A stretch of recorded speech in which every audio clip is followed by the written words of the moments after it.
Turkey's President Erdogan fights to stay in power.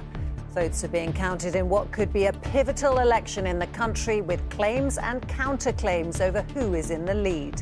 Also tonight, Nurses Union demands a double-digit pay offer as they seek a new strike mandate.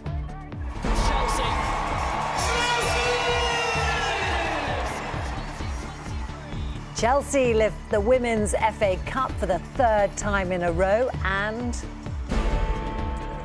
Sweden's Eurovision winner Loreen gives Liverpool maximum points for its hosting. We're driving, across the city, and people were shining. They were having fun. The streets were bubbling.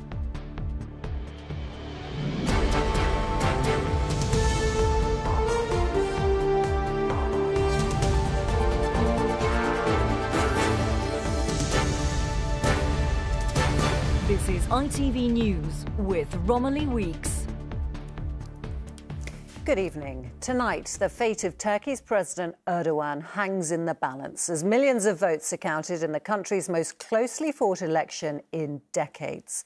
6 opposition parties have united to back a single unity candidate, Kemal Kılıçdaroğlu, in an effort to break Erdogan's 20-year hold on power. So far, early results suggest a record turnout, but there are claims and counterclaims about who is in the lead. These are the live scenes at the headquarters for both sides tonight. And Sangeeta Lal has our report.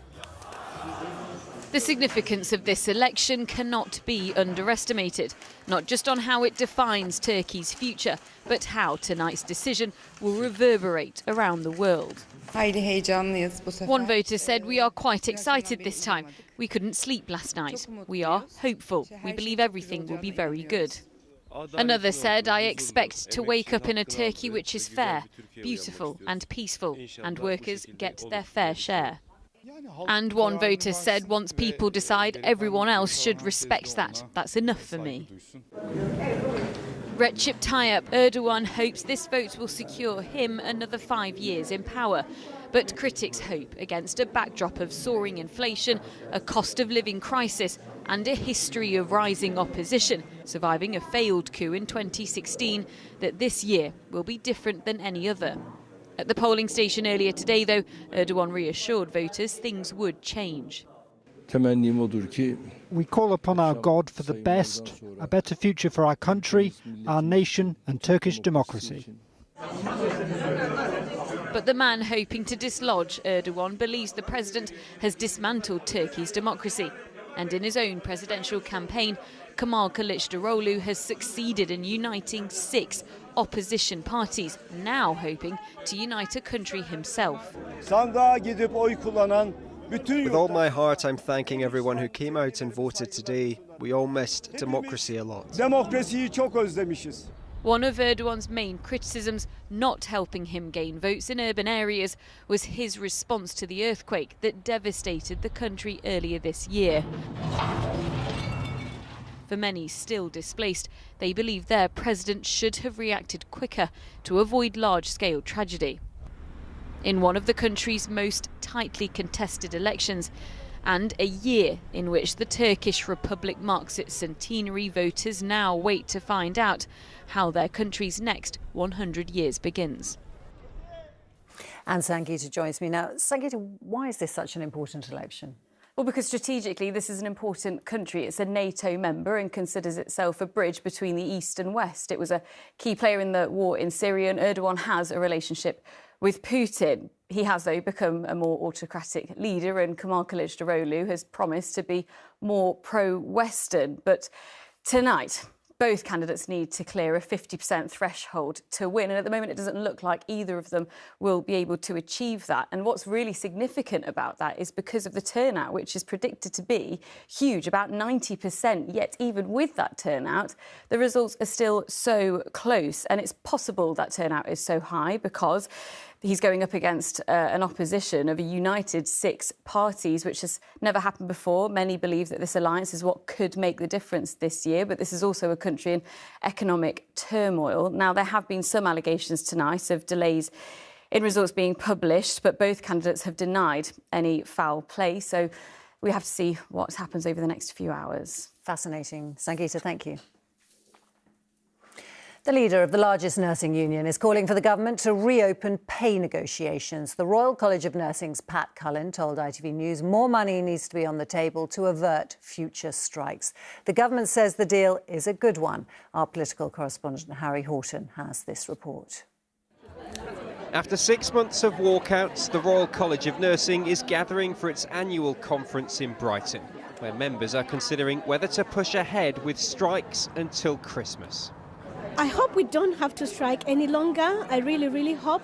But at the moment, I don't see how, the politicians are willing to listen to us. I don't like strike because I can't play with life of patients, but this is the way things are going.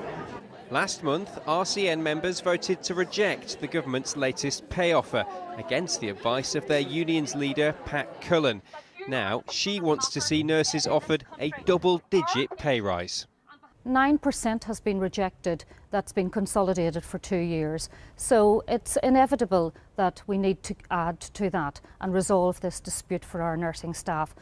In March, the government reached a pay settlement with health unions. The RCN advised members to accept a one-off payment and 5% pay rise, equivalent to 9% over 2 years. But in April, RCN members narrowly chose to reject the offer. Most other health unions voted to accept the deal. The RCN will now seek a fresh strike mandate from members in a month-long ballot. I think it's absolutely extraordinary that Pat Cullen has now come back and said, no, actually, second thoughts, don't accept that. I mean, we had a settlement, we have a deal, and that's what we need to get on with. After spending winter and spring on the picket lines, nurses must now decide whether extending their strikes through the summer will persuade ministers to improve their pay offer. Harry Horton, ITV News.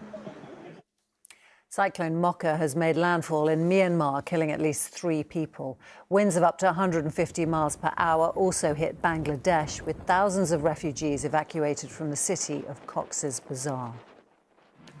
The Ukrainian President Volodymyr Zelensky has made a surprise visit to France to win support from his European allies. Earlier today, he was in Germany after its government announced a package of military aid worth €2.7 billion. In sport now, the race for the Premier League looks to have taken a decisive turn today. Manchester City strengthened their grip at the top with a 3-0 win at Everton. Meanwhile, City's only title rivals Arsenal collapsed with a 3-0 home defeat to Brighton. That result means City can win the title by beating Chelsea next weekend. More than 77,000 supporters made their way to Wembley earlier in what was a record attendance for a women's domestic football match. The Women's FA Cup was the trophy on the line, with Manchester United looking for their first ever win. Chelsea, meanwhile, were aiming to make it 3 in a row. Chris Scudder reports. Another landmark day, changing times and giant leaps forward for the women's game. I think it's really friendly atmosphere compared to the men, and look how many children are here. It won the Euros because the men's obviously didn't, and it just, took off from there. Inside Wembley was a picture, a world record crowd for a women's domestic match of 77,000. All in front of a future king waiting to crown the cup queens of English football. United had never beaten Chelsea before and almost made a dream start. A goal inside 20 seconds, alas, ruled out for offside on the day the Women's Cup final used VAR for the first time. Gradually, Chelsea ground United down. If the substitute Pernilla Harder should have struck the ball harder, Chelsea need not have worried. Here's Harder and Kerr! Aussie Sam Kerr was in the right place at the right time to score in her 3rd cup final in a row. Full time! And that was enough for the serial winners in blue. I'm a football fan, and I watched how much my club has suffered this year. We've had ownership changes, the men's team hasn't been brilliant. Chelsea fans, this is for you. Tears and heartbreak for last year's glory lioness Alessia Russo, but a crowning moment for Chelsea. their third straight FA Cup and every chance of cleaning up with another League and Cup double, again at United's expense later this month. Chris Scudder, ITV News, Wembley. Finally, Liverpool certainly proved it knows how to put on a show last night, and according to double Eurovision winner Loreen, this year was one of the best ever. In an exclusive interview with ITV News, she said that she'd never seen anything quite like the atmosphere in the city. But while thousands of fans partied into the small hours, she had a rather more subdued celebration. Our arts editor Nina Nanar sat down with her. Are you going to put it next to the one you won in 2012? Yeah, I am. I actually am. It's the day after, and Loreen still can't quite believe it. Again, like, I don't really understand it. This is what I'm saying. Like, it takes a while for me. You won that last night. Did I? Yes, you did. Oh, really? Our winner, Loreen, everybody! In a nail-biting finish, Sweden won its 7th Eurovision.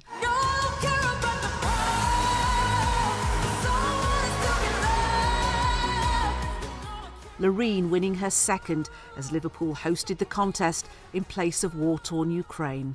What did you do after the victory? Did you go to a party? Oh, darling, I'm not a party chick. I'm the most boring person you've never seen. Really? I'm more of a, like, having an afternoon tea and, you know, talking to the people that I love. So I went in, I love you, I love you, I love you, I love you, I love you, and then I'm like, ta-ta, I'm going to bed. How did you think the UK and Liverpool did in hosting this Eurovision? Amazing. This was really, I mean, the vibe in Liverpool, I haven't seen anything like it. You know, we're driving, you know, across the city and people were shining. They were having fun. The streets were bubbling. You know, it was, I'm like, I haven't seen this before. Loreen's victory was certainly popular amongst the 15,000 gathered in Liverpool's fan village.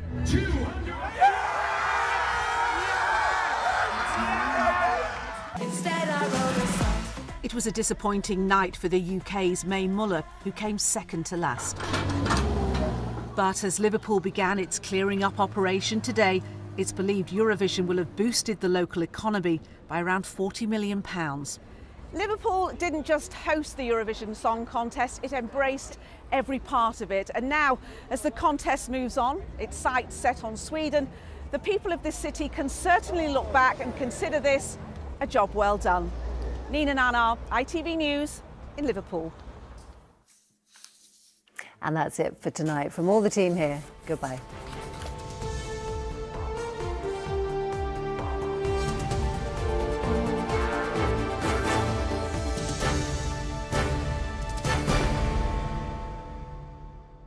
Today we'll see warmer temperatures moving in from the east, especially around tea time. Heinz no added sugar beans sponsors ITV National Weather.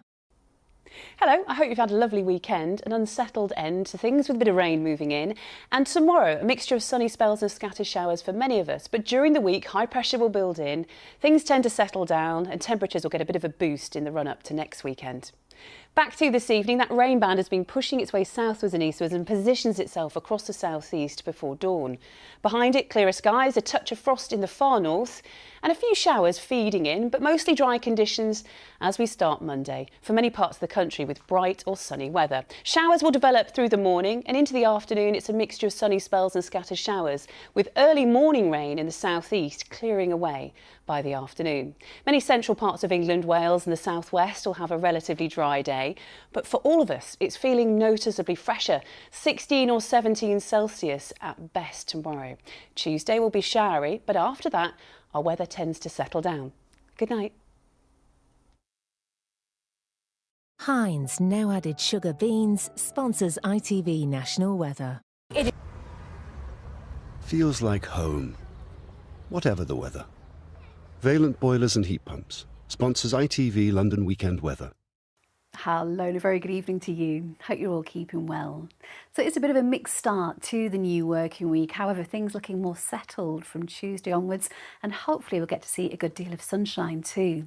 So at the moment though, we do have a frontal system that's continuing to work its way south and eastwards across the UK, bringing outbreaks of rain for us for a time. So a bit of a damp start to the day on Monday morning. Then you can see we do have northerly winds, so a cooler feel too. However, from Tuesday onwards, this high pressure out towards the Atlantic Atlantic will continue to build. If things go to plan, for many of us, there will be a good deal of fine weather in the forecast. Now, in the meantime, though, for the rest of tonight, quite grotty through the small hours, a lot of cloud around, some outbreaks of rain too. Could be a few moderate bursts out there, and it's going to be mild with those temperatures staying into double figures.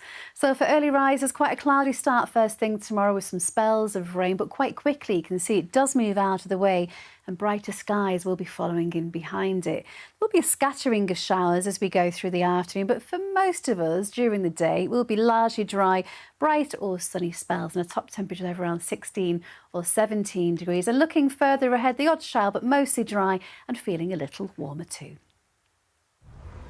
Valent sponsors ITV London Weekend Weather.